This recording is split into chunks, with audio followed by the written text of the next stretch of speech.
এবারে metal presence কৃষি সংবাদ সুজলা সুফলা।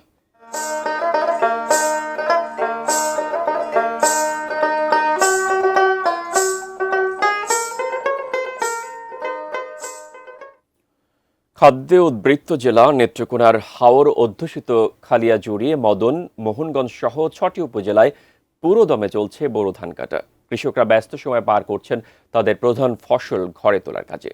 নেত্রকোনা থেকে প্রতিনিধি শামীম আহমেদের তথ্য ছবিতে ডেস্ক রিপোর্ট। নেত্রকোনার হাওরাঞ্চলে বোরো ধান কাটা শুরু হয়েছে। ধান কাটা, মাড়াই ও ঝাড়াই নিয়ে এখন যেন উৎসবের আমেজ বিরাজ করছে হাওর এলাকার মানুষের মাঝে। সকাল থেকে সন্ধ্যা পর্যন্ত বোরো ধান ঘরে তোলায় ব্যস্ত সময় পার করছেন কৃষকরা।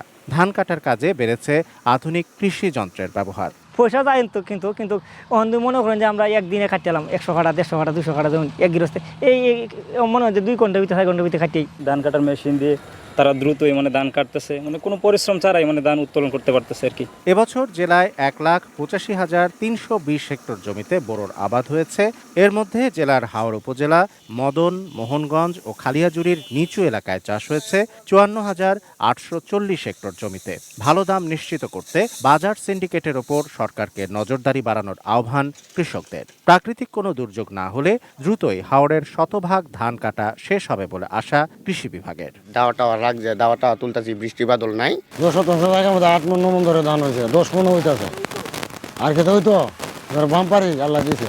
ধান জোর যা আছে আমরা চলে আমরা ও খুশি না। মাঠ পর্যায়ে যাতে কৃষক ভাইদের ধান কাটা নিয়ে যাতে কোনো ধরনের সমস্যা না হয় সেই হিসেবে এদিক থেকে আমরা কৃষি সম্প্রসারণ অধিদপ্তর মাঠ পর্যায়ে মনিটরিং সহ একটি সমন্বয় রাখছি এবং আমাদের যে লক্ষ্যমাত্রা আছে সেই লক্ষ্যমাত্রা হচ্ছে এই বছর আমাদের উৎপাদন আরো বেশি হবে বলে আমরা আশা করছি। Shamsul Arefin, desk report, ATN news.